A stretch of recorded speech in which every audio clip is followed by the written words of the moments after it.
What would you do if the man who made it clear for years that he did not want you anywhere near him suddenly became the only person who could save your home? Juliet Callahan had 30 days. 30 days to marry a man who once looked at her in a crowded ballroom in Boston and spoke about her as if she were something misplaced. 30 days to stand beside the only man who had ever made her feel small and ask him to put a ring on her finger. 30 days before Callahan House, the land her grandfather built with his bare hands after the war, would pass to a distant cousin who had already begun measuring the drapes. The will was read on a quiet Monday morning in October of 1893. The curtains in the library were half drawn. Dust moved in thin lines of light that slipped through tall windows overlooking the Hudson River. The air smelled faintly of old books and coal smoke, while Juliet sat at the end of the long walnut table with her back straight and her hands folded in her lap. She had practiced that stillness since she was a girl. It was the kind of stillness that made people think nothing touched you. Across from her, her mother dabbed at her eyes with a lace handkerchief. Beside her, Cousin Daniel leaned back in his chair, pretending not to look eager. Mr. Whitaker, the family solicitor, adjusted his spectacles and cleared his throat. "To the estate of the late Colonel Henry Callahan," he began, his voice steady and dry, "including Callahan House, the surrounding lands, and all financial holdings under the Callahan Trust, shall pass to Miss Juliet Rose Callahan, provided she fulfills the conditions set forth within this document." The room shifted. Juliet felt her fingers pressed together more tightly. Provided. That word echoed like a gunshot in a canyon. Miss Callahan must, within 30 days of this reading, enter into lawful marriage with Mr. Alexander Whitmore, Duke of Ashford. Silence fell so heavy, it felt like snow settling on fresh ground.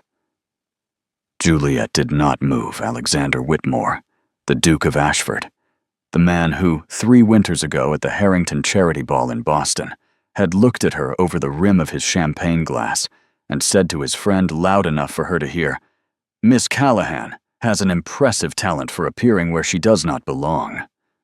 She had been 19 then, is standing near a painting of the harbor, reading the small brass plate beneath it because she loved history and no one else seemed interested. She had not spoken to him. She had not approached him. Yet somehow she had offended him by existing in the same room. She had gone home that night and told herself his opinion meant nothing. She had repeated that sentence every time she saw him after. "That is ridiculous," Cousin Daniel said sharply. Yes, surely the Colonel was not serious. "It is written plainly," Mr. Whitaker replied. "And if she refuses?" Juliet's mother asked softly. "Then the estate transfers to the next male heir." Daniel sat up straighter. Juliet looked at the window.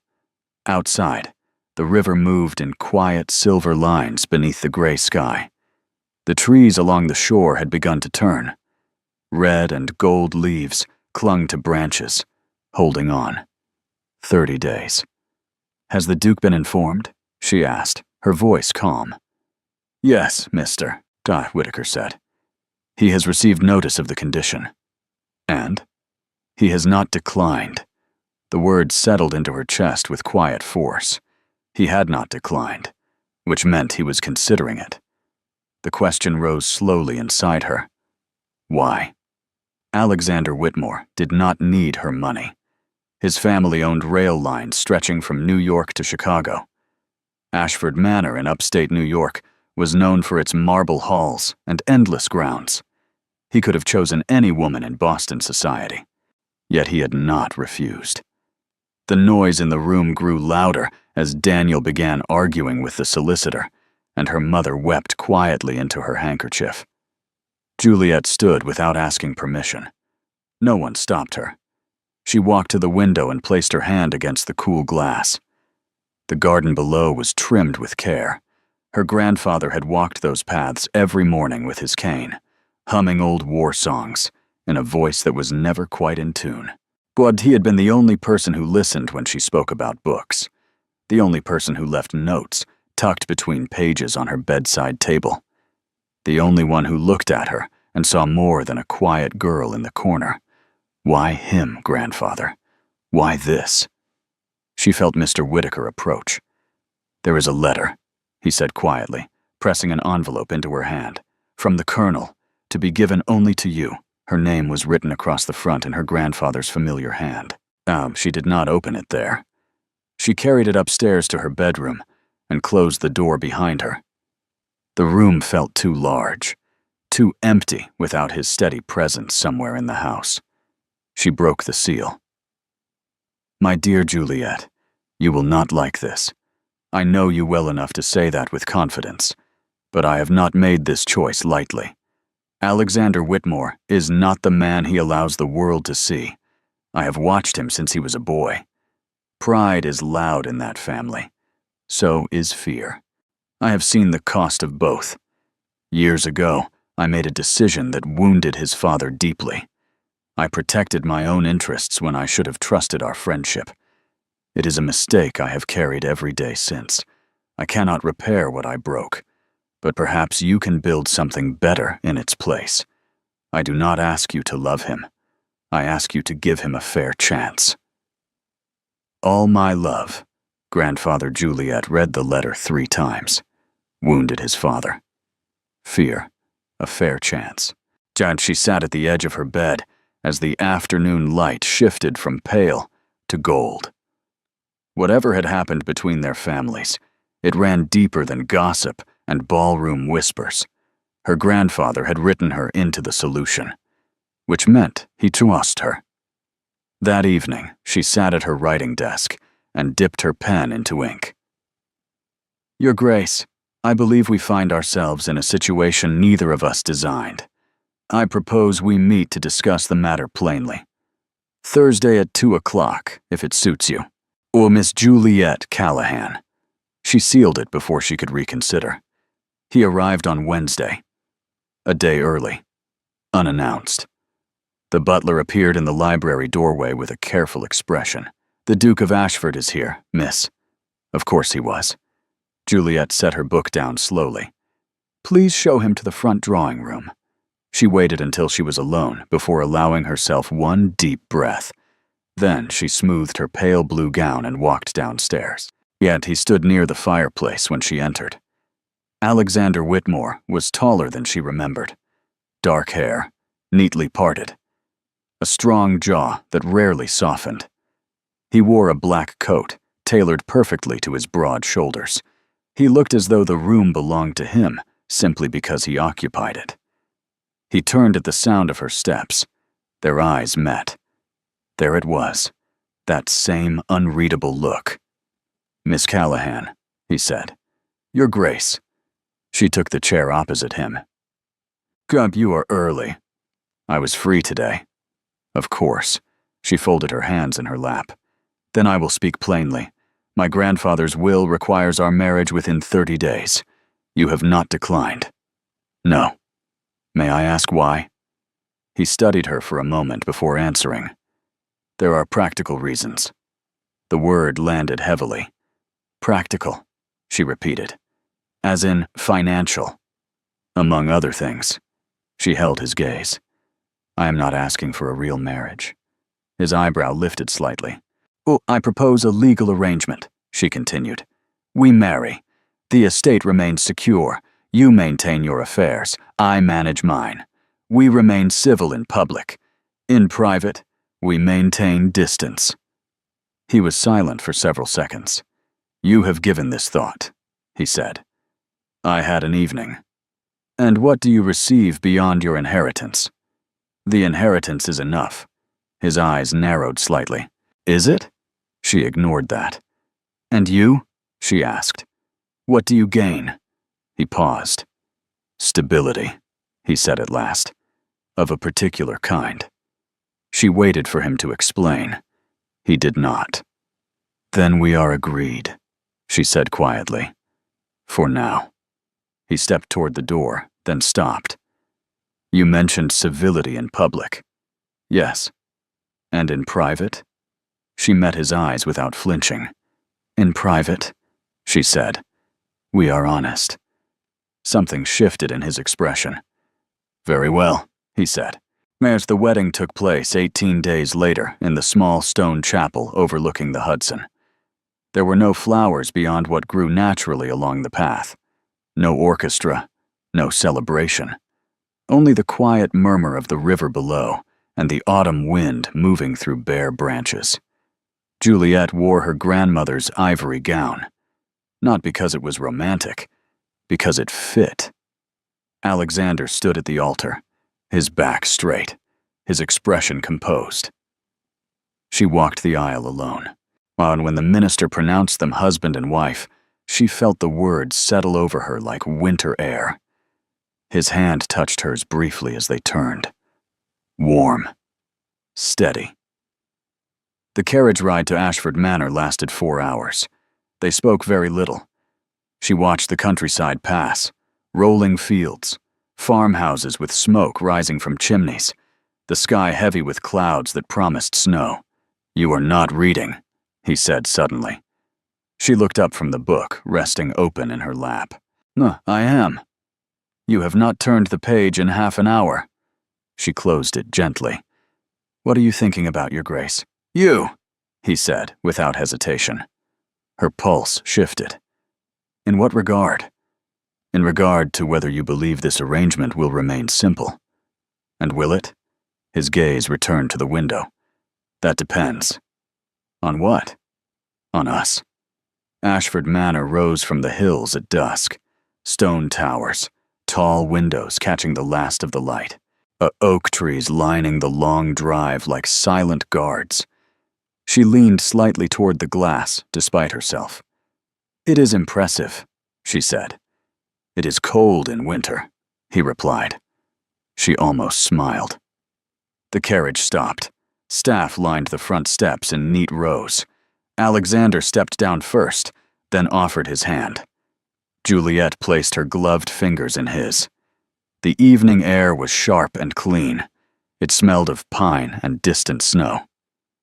Welcome to Ashford Manor, Your Grace, the housekeeper said. Juliet looked at the massive doors before her. 30 days. A marriage of convenience. A history she did not fully understand. And a man who had once dismissed her with a careless sentence. She lifted her chin. Thank you, she said, and stepped inside. The first night at Ashford Manor felt longer than the carriage ride that brought her there. Juliet lay awake beneath a heavy quilt, staring at the high ceiling of the east wing bedroom that had been prepared for her, as the fire burned low in the grate. Wind pressed softly against the tall windows. Somewhere in the distance, a door closed.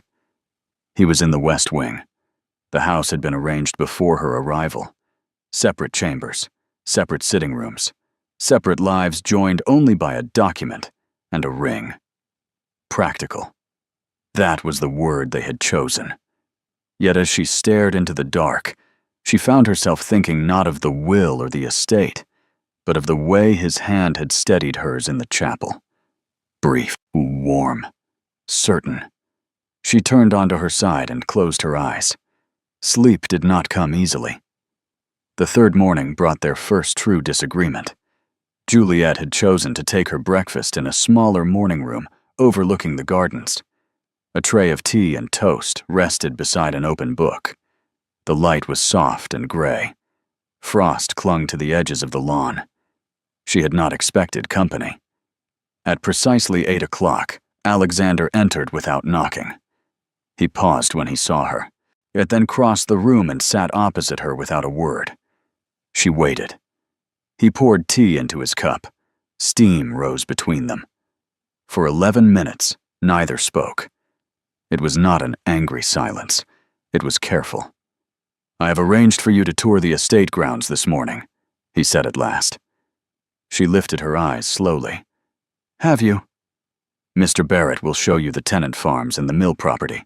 It is important the Duchess be seen. She closed her book gently.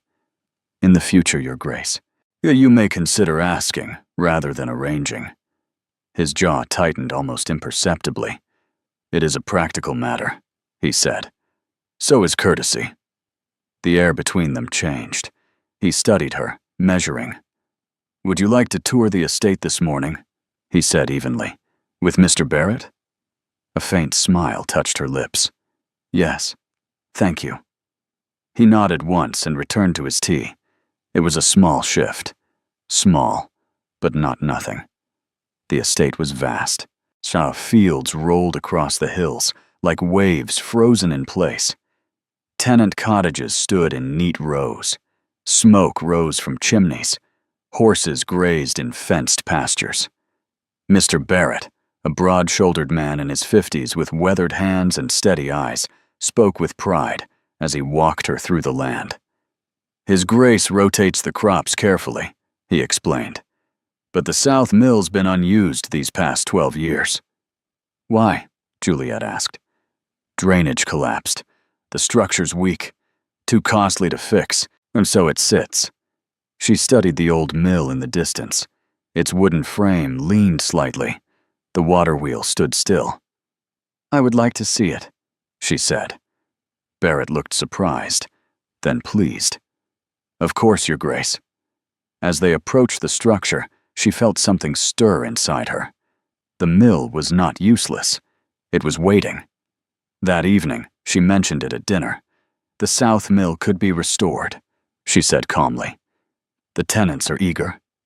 Alexander set down his fork. It would require significant expense. Then perhaps we discuss it. It is not urgent.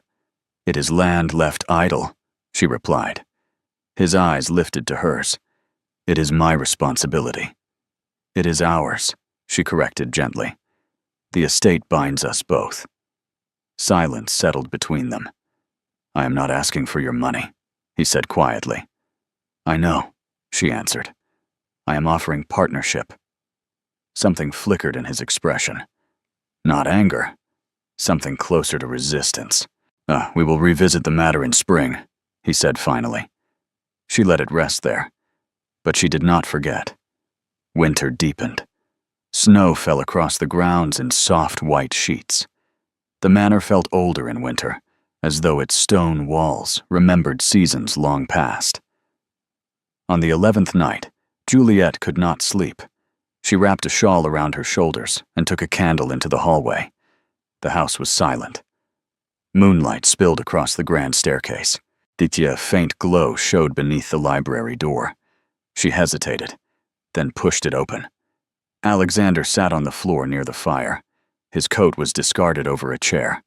His cravat loosened. A glass of whiskey rested beside him. Papers lay scattered across the rug. He looked up when she entered. I could not sleep, she said. Nor I.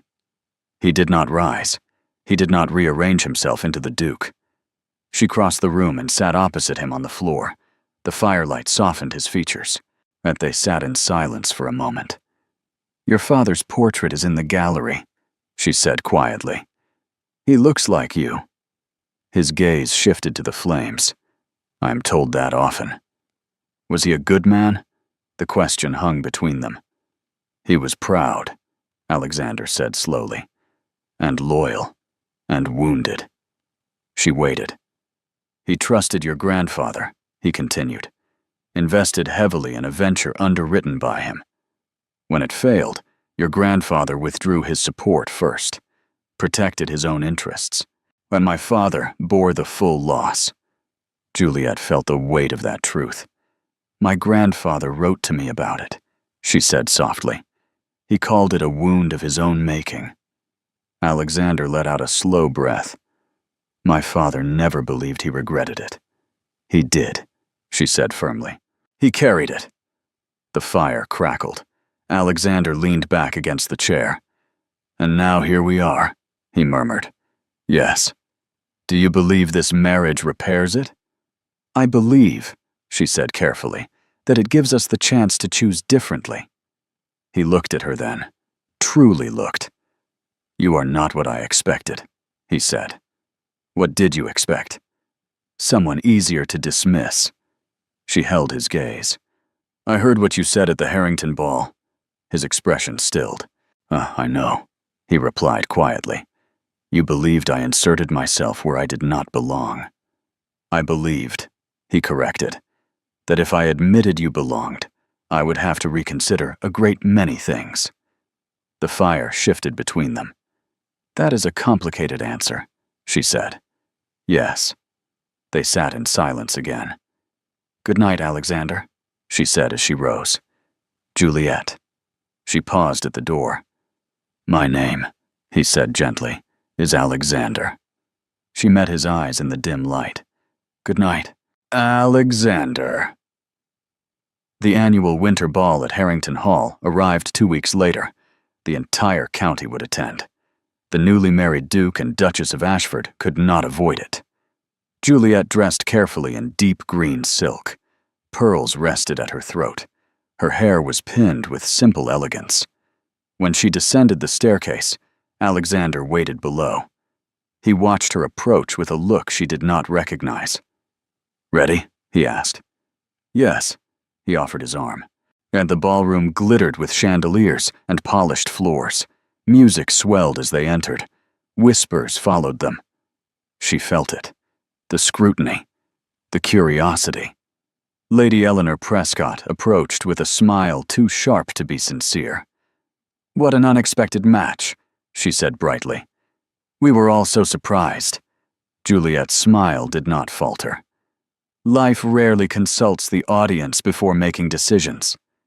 Eleanor's eyes flicked toward Alexander. And how are you finding Ashford, my dear? That it requires a certain kind of woman. It requires honesty, Juliet replied evenly, and strength. Alexander turned toward them fully. I consider myself fortunate, he said calmly, that Ashford has both. Eleanor's smile tightened. She excused herself shortly after. Juliet looked at him once they were alone. You did not have to defend me. I know. The music shifted into a waltz. Dance with me, he said. He led her to the center of the floor. His hand rested at her waist. A steady, warm. You were watching me that night at Harrington, she said softly. Yes. Why? Because you were the only person in the room actually reading the plaque beneath the painting.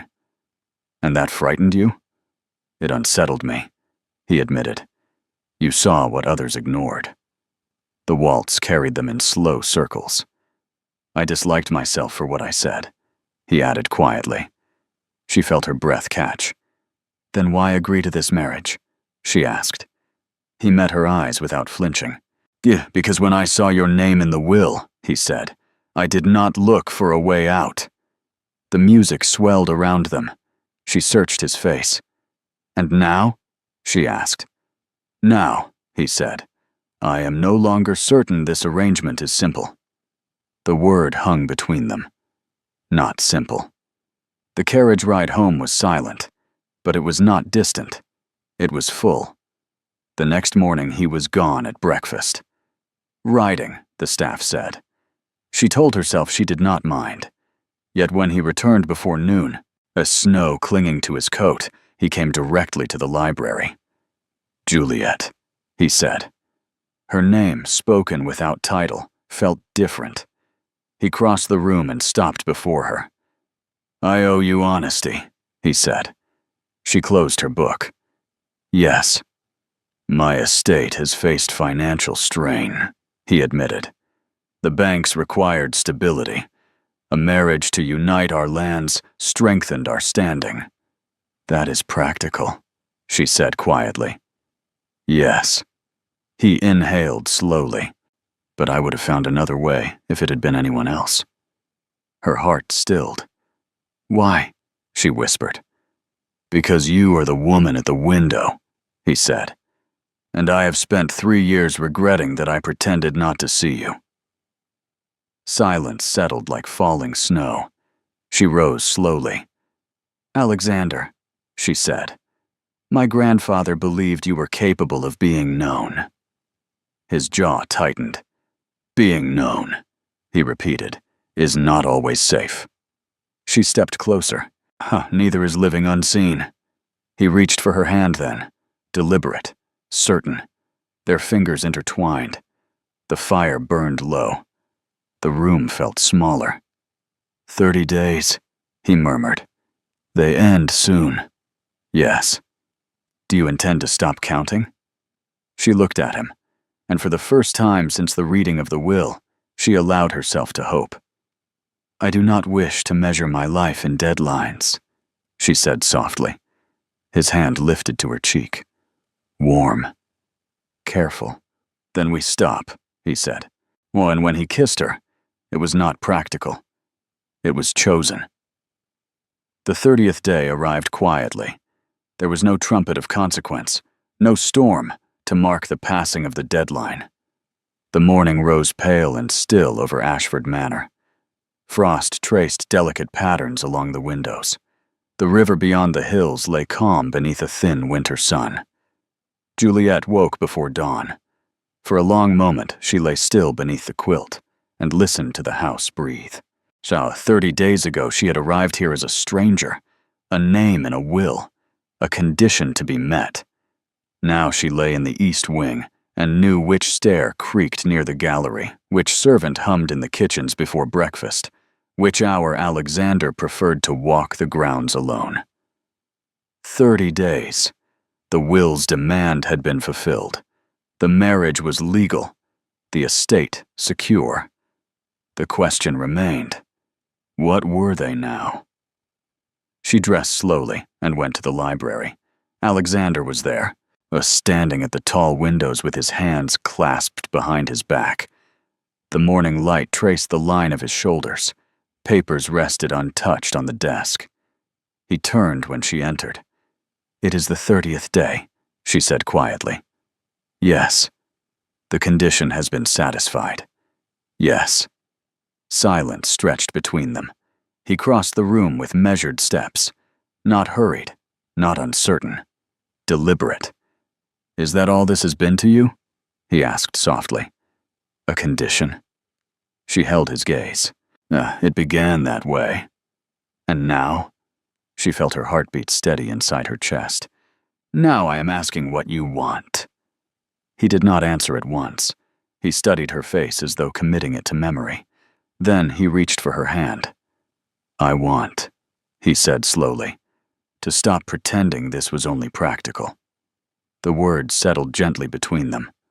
I want, he continued, to stop dividing this house into east and west. I want to stop measuring distance as though it protects me. But I want to build something that does not rely on deadlines. Her throat tightened. That is not a practical answer, she said. No, he agreed. It is not. She stepped closer until there was no space between them. Then we must write new terms, she whispered. His fingers brushed her cheek. Name them. Honesty, she said.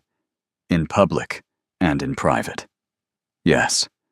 No separate lives performed for convenience. Yes.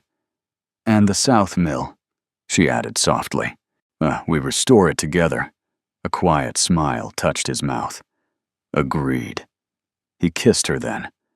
Not tentative, not cautious, but with the steady certainty of a man who had finally chosen. The following week, a box arrived from Mr. Whitaker. Juliet had written to ask whether her grandfather had left any correspondence regarding the Whitmore family. The box was small and plain. Dark wood. Brass latch. Alexander sat beside her on the library floor as she opened it. Inside lay letters bound with faded ribbon. The handwriting on the first envelope was unmistakable. Colonel Henry Callahan, addressed to Robert Whitmore, Alexander's father. Juliet untied the ribbon carefully. The letters told a story neither of them had known in full. 30 years earlier, the Colonel and Robert Whitmore had been close friends. They had invested together in a railroad expansion across Pennsylvania, a venture promising growth and shared prosperity. When political shifts and a collapsed bridge project destroyed the investment, panic had spread through the partners. The Colonel had withdrawn his capital first. He had protected Callahan House. He had left Robert Whitmore exposed to the loss. But the letters that followed were not filled with anger. They were filled with quiet hurt. Robert's writing spoke of confusion, of trust misplaced. The Colonel's responses carried regret. Drafts unsent, apologies written, but never delivered. One final letter, dated 6 months before the Colonel's death, was addressed to no one. I failed him when I chose fear over loyalty. I have carried that knowledge longer than I have carried any medal from war. I cannot undo it. But perhaps our children can choose differently. I place my trust in Juliet. She is braver than I was. Juliet's vision blurred as she finished reading. Alexander sat very still beside her. He knew, she whispered. He knew what he had done. Alexander's jaw tightened. My father believed he never admitted it. He did, she said softly. Only too late. The fire crackled gently in the hearth. Alexander leaned back against the chair behind him and closed his eyes. Oh, he should have told him while he lived, he said. Yes. She did not excuse her grandfather. She did not soften the truth. He was afraid, she said, and pride kept him silent. Alexander opened his eyes and looked at her. And now? Now, she said carefully, we decide whether pride continues. He studied her face for a long moment. Then he reached out and tucked a loose strand of hair behind her ear.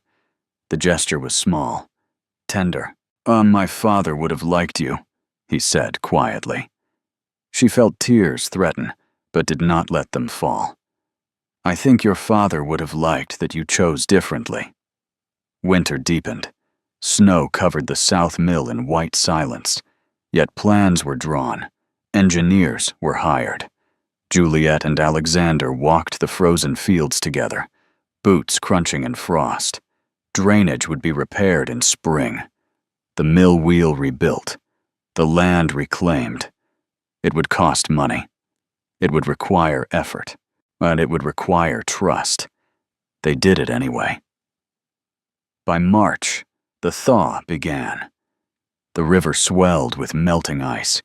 The earth softened beneath careful hands. Juliet rode beside Alexander across the estate one bright afternoon, her skirts gathered neatly, her posture steady. You were right about the land, he said as they approached the mill. It was waiting, she replied. So were we, he answered quietly. The work continued through April. By May, the south field was planted. Its Barrett walked the rows each morning with satisfaction in his eyes. Ashford Manor felt different in spring. Windows were opened. Fresh air carried the scent of damp earth and budding roses. The staff moved more lightly through the halls. Juliet's mother visited in June. She watched Alexander carefully at first, as though measuring the man who had once seemed cold. She left 2 weeks later with quiet approval. He looks at you, she said before departing. As though you were something he nearly lost. Juliet smiled. He almost did, she replied. Summer arrived in full warmth. One evening in July, they sat in the garden behind the manor. Lanterns glowed softly. The air was sweet with blooming roses. Alexander held a book, but was not reading. Juliet watched the sky shift from gold to deep blue. You are thinking about him, Alexander said gently. Yes. Your grandfather. Yes. He closed the book. He would have been insufferable about the mill, Alexander added. She laughed softly. He would have claimed foresight. He would have written letters about it for years. She leaned into him. I think he would have been proud, she said. So do I. The hawks circled high above the fields that summer. The South Mill turned once more by August, its wheel catching sunlight as water rushed beneath it. The tenants prospered. Ashford Manor no longer felt divided into wings. There was no longer east and west. There was only home.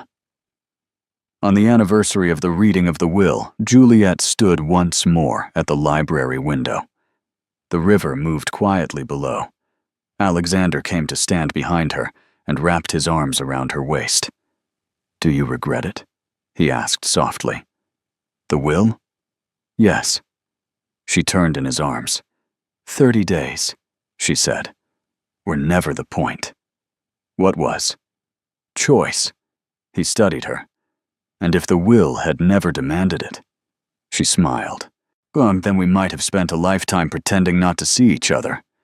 He brushed his thumb along her cheek. "I was afraid," he admitted. "I know. You were never someone who did not belong," he continued. "You were simply someone I did not yet have the courage to stand beside." She rested her forehead against his. "You stand beside me now?" "Yes."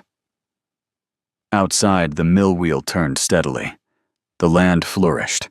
Old wounds had not vanished, but they had been faced, named, chosen against. 30 days had begun as a condition. They had become a beginning. And in the quiet strength of Ashford Manor, beneath wide American skies, the Duke who once looked at her with dismissal now looked at her as though she were the best decision he had ever made.